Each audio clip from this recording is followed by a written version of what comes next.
Meu nome é Augusto, a gente fez um pequeno ajuste aqui na programação. Eu vou falar de como que a gente está utilizando aí low code para acelerar nossas entregas e transformar as entregas no mobile do Banco do Brasil. Bom, eu já trabalho há 14 anos aqui na tecnologia do banco. A maior parte desse tempo com canais, com desenvolvimento de canais, buscando como escalar o desenvolvimento, como a gente envolver mais times para conseguir fazer as entregas aí do banco. E para contextualizar um pouco aqui do que é o mobile do Banco do Brasil, eu estou trazendo aqui alguns números para a gente ter uma ideia do tamanho, que é o BB ali, o aplicativo do banco. Hoje é o nosso principal canal.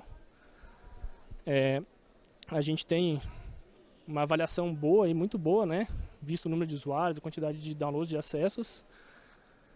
Tem uma recorrência muito grande aí de usuários no aplicativo, com cerca de picos até 12 milhões de clientes acessando em um único dia, esses 22 aí milhões numa mesma semana e até chegando a quase 30 dentro de um mês.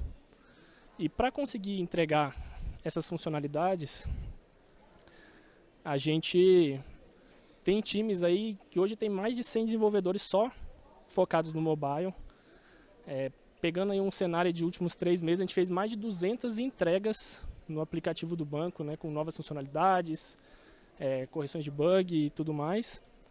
E isso gera um desafio bem grande, de governança, de como a gente fazer isso de uma forma que o aplicativo se mantenha estável, que a gente mantenha a qualidade, que a gente tenha uma boa experiência para os usuários. E olhando para o que a gente já tem hoje, de construção, de entrega, nós temos mais de 420 itens ali de funcionalidades hoje publicados no nosso menu, Então é um aplicativo muito grande mesmo. Mais de 1.500 telas. E aí olhando para todo esse tamanho, que é o aplicativo, pensando aí que a gente tem de necessidade de profissionais para a experiência do usuário, profissionais especializados para fazer o desenvolvimento dessas features aí do mobile, todo o processo mesmo assim de levantamento de requisitos, desenvolvimento, testar essas funcionalidades para a gente ter realmente essa questão da qualidade, fazer toda essa integração dos times e equalizar quais são as nossas diretrizes de experiência, boas práticas de desenvolvimento, é uma coisa que se torna bastante cara, Quanto mais gente a gente coloca para conseguir atender isso, mais difícil é de fazer essa gestão, essa equalização de todo esse arcabouço aí, de definições, do que a gente cria, E hoje, assim, tranquilamente, para uma funcionalidade simples, a gente pode levar até 2 meses para conseguir botar isso na mão dos clientes. Desde a gente ter a concepção, prototipação, todo o processo de entrega, quality assurance, fazer isso chegar depois da implantação na loja, o tempo de distribuição, para vocês terem uma ideia. Pra gente, uma vez que a gente distribuir uma versão nova do aplicativo, se a gente lançasse hoje, eu levo cerca de 10 dias para conseguir atingir 80% de instalações da minha base de clientes. E isso tende a, esses últimos 20, tende a demorar bem mais para a gente cumprir. Então, para realmente eu conseguir entregar essa funcionalidade lá na mão do cliente, uma coisa nova que eu estou colocando, eu tenho aí um processo longo, E o que eu vou trazer aqui para vocês hoje é uma iniciativa que a gente já está trabalhando tem cerca de 3 anos, já está experimentando, e hoje a gente consegue reduzir esse tempo aí de uma forma bem drástica, tá? Assim, pegando um cenário semelhante, tranquilamente eu consigo afirmar para vocês aqui que o que levaria 2 meses, hoje a gente consegue fazer em 5 dias.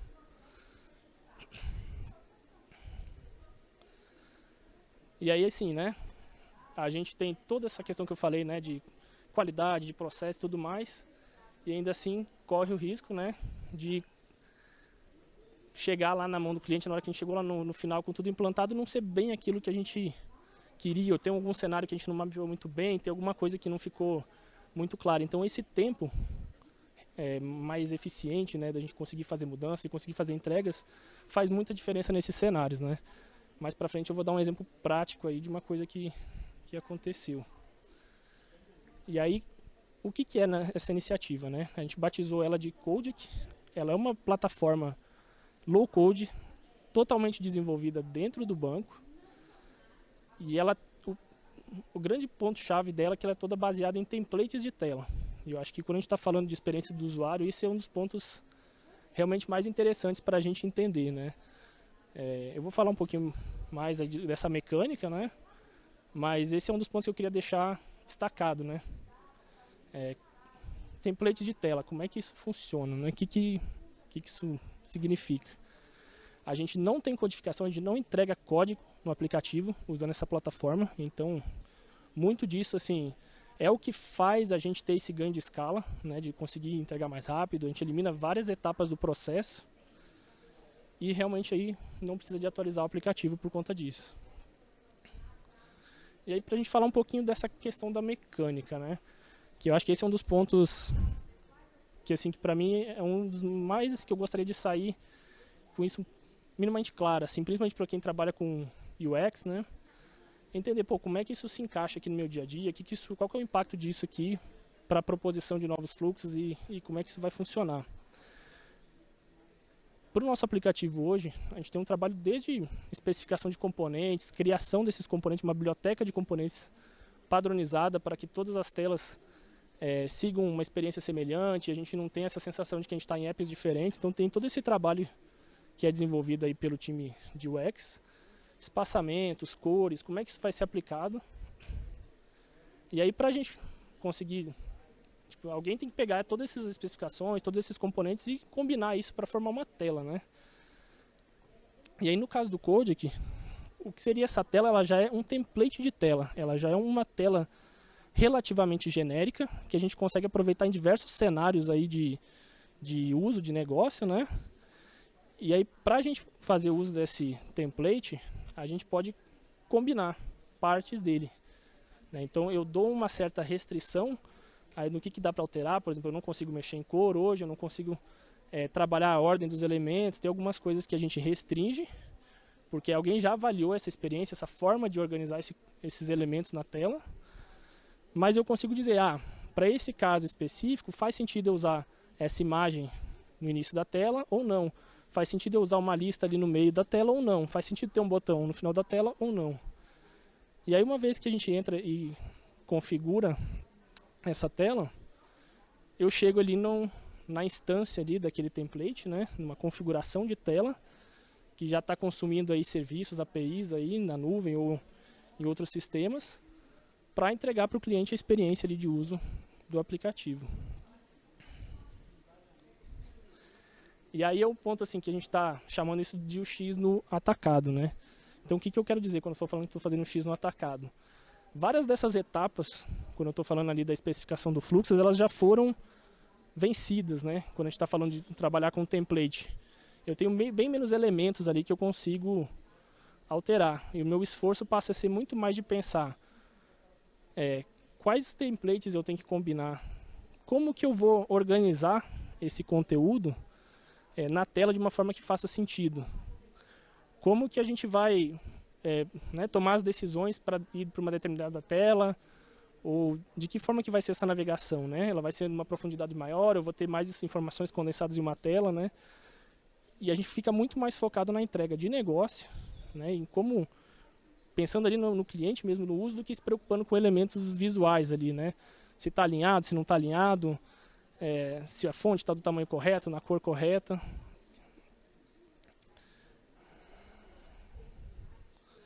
E aí a gente tem ganhos também do ponto de vista da experiência de desenvolvimento, né? Se eu consigo trabalhar de uma forma que o meu esforço de codificação, que a gente tinha de escrever testes unitários, de validar, de garantir que nada dessas entregas quebrariam o aplicativo, né? Quando a gente está falando de um aplicativo, um code base só, uma coisa única e agregando todas essas alterações, isso passa a ser agora, eu tenho um esforço infinitamente menor, porque eu não preciso mais me preocupar com isso. Eu preciso me preocupar em quais serviços, quais APIs eu estou consumindo, como que eu vou organizar isso, como que eu vou organizar essa sequência de telas. E a gente está muito mais próximo hoje de uma realidade do no-code, onde assim, realmente botar código é exceção, né, ali para a gente poder fazer esse fluxo funcionar. E a regra passa a ser muito mais ali essa configuração das interfaces ali, né. A gente tem, e aí pensando também a experiência do desenvolvedor, né, tentando levar isso por uma base maior aí de pessoas que consigam entregar funcionalidades dentro do aplicativo, facilitar todo esse processo aí de configuração de ambiente, instalação de emulador. Então a gente tem lá um wizard para fazer o next, next, next, né? Clica, instala, já tem emulador, já está integrado. Ter métricas, ter monitoração, né? Visibilidade do que está sendo entregue ali em tempo real, para eu saber se está funcionando, não está. Isso já como plataforma, não é algo que o desenvolvedor precisa se preocupar em criar, em configurar. Isso já vem dado, né, pela plataforma. E aqui a gente tem um exemplo aqui do que seria assim, a representação da experiência de quem está desenvolvendo, né, dentro dessa plataforma. Então a gente tem basicamente um site, uma interface web ali onde eu consigo visualizar de forma gráfica, representativa, quais são as etapas que eu tenho, né? Então cada caixinha dessa ali maior é como se fosse uma tela dentro do aplicativo. Eu consigo ver de uma forma muito clara quais APIs ali eu estou consumindo, a hora que eu clicar em determinados pontos ali daquela tela, para onde que eu estou navegando, né? Então isso dá uma clareza assim, até, né, para a gente conseguir mapear hoje os pontos de jornada críticos, os caminhos ali dentro do app, isso fica muito mais declarado, né, de uma forma muito mais legível. E aí o desenvolvedor vai lá e dá um play. Na hora que ele colocou a tela, abriu um formuláriozinho e disse, eu quero consumir essa API aqui, os dados vão se encaixar usando esse template, vão se encaixar desse jeito, dá o play, automaticamente a gente sobe o emulador, né, ali dentro da máquina dele, com o aplicativo do banco já instalado, e já mostra a tela que ele está trabalhando. E aí isso aqui, tipo, para o tempo de desenvolvimento, diminuição de complexidade e confusão que a pessoa tem que se preocupar, assim, é outro paradigma, né? Perto do modelo tradicional. E da mesma forma, eu já consigo ver isso no meu aparelho físico ali também, no meu celular, eu consigo fazer esse mesmo teste, né? E isso aí, assim, a gente tem isso, eu não estou trabalhando dentro de um ambiente separado, isso já é, assim, dei o play, salvei, isso eu já estou vendo isso funcionar dentro do aplicativo do banco mesmo ali, que a gente usa na produção, mesma versão, chaveado ali para um ambiente de teste, né? E aí, pensando em templates, né, esse é um ponto interessante. Quando a gente olha para o nosso modelo de funcionamento do aplicativo, né, grande parte das jornadas que a gente tem, elas são muito semelhantes em termos de complexidade, de requisitos de tela, que tipo de interação que eu tenho que disponibilizar para o usuário. É uma consulta de informação, ou é uma entrada de dados ali com algum tipo de formulário, ou de seleção de alguma opção que ele tem que fazer. E o que a gente vem experimentando e observando é que com relativamente poucos templates, eu consigo resolver boa parte dessas jornadas aí dentro do aplicativo. Hoje são 22, né? E a gente está falando assim, a gente tem uma estimativa de que isso atenda a maior parte das jornadas. E aí frente aí a um aplicativo que hoje tem mais de 1.500 telas, né? Você falar que com 22 templates você resolve a maior parte desses requisitos, né? É um ganho de escala muito grande aí, né? E aí quando a gente fala de monitoração, né? Isso aqui está diretamente ligado à experiência do cliente, né? Não adianta nada eu ter a funcionalidade lá na rua, uma jornada super interessante, que foi bem pensada, bem desenhada, e a gente bota isso na rua e não tem clareza de que isso está funcionando como a gente espera que esteja, né? E se não está funcionando, em que ponto que está com problema? Então, quando a gente já construiu a plataforma pensando de que eu preciso ver, né? Que tipo de informação que é importante eu ter de cara. Hoje a gente tem a taxa de sucesso por carregamento de tela. Então, assim, se tem alguma tela que por algum motivo está dando problema, seja porque tem um serviço que ela precisa consumir que está com problema, hoje a gente já consegue ver em real time essa taxa aí de erros aumentada, né? Dentro daquela execução daquela tela específica. A gente consegue ver a quantidade de execuções, de chamadas, de carregamentos que aquela tela está tendo, em real time também. Então, o que isso significa, né? A gente consegue, inclusive, traduzir isso para uma visão, uma inferência aí de funil até, né? Na jornada ali a gente conseguir ver, pô, onde que eu estou perdendo esse usuário aqui ao longo do caminho. E aí a gente consegue ver claramente, isso aqui é um exemplo real, né, de uma jornada que hoje tem rodando dentro do app, com alguns minutos aí, né, de intervalo. Então a gente tem ali uma tela específica ali com mais de 14 mil requisições. A gente consegue ver ali o percentual de sucesso, se está dando erro, em que ponto específico esse erro está acontecendo, e muito importante também a latência, o tempo de carregamento dessas telas, né? Que a gente sabe que é importante para a experiência também. Se a tela ficar 2, 3, 4 segundos para carregar, isso gera uma impressão ali de que o app está sem funcionar, que está com algum problema muito ruim, né, para o cliente. Então a gente perseguir esses tempos cada vez menores, né, dá essa sensação de agilidade, de que o app é fluido, é bem construído, é rápido, e isso tem uma importância tremenda. E aí, como eu falei, assim, a gente começou a trabalhar nessa iniciativa cerca de 3 anos aí, né? E para colocar realmente, já começar a colocar coisa na produção, botar coisa na mão do cliente, há cerca de 2 anos mais ou menos. O primeiro fluxo, a primeira jornada que a gente teve foi a de venda de gift cards. Né? Ela entrou mais ou menos em setembro de 2019, se eu não me engano. E de lá a gente vem tendo grandes aprendizados, né? A gente já de lá para cá, né, começou a incluir toda a parte da estratégia ali da loja BB, né, essas jornadas críticas de cashback, recargas de celular, tudo isso hoje está no Codic, né? Então vocês conseguem acessar isso aí, ver isso funcionando, já é tudo templatizado. Open Finance, vantagens, vários fluxos que a gente vem experimentando aí ao longo do tempo. A gente usa também o Codic já no aplicativo interno, né, no BB para funcionários, o que também tem os mesmos cenários, os cenários semelhantes aí de uso, né? Então a gente tem todo o aproveitamento disso que foi construído, a gente consegue portar, né, para esse app e para outros apps. E para mostrar aqui um pouco assim de um cenário mais prático, né? Esse aqui é um exemplo do fluxo hoje de gift cards, que está hoje rodando em produção.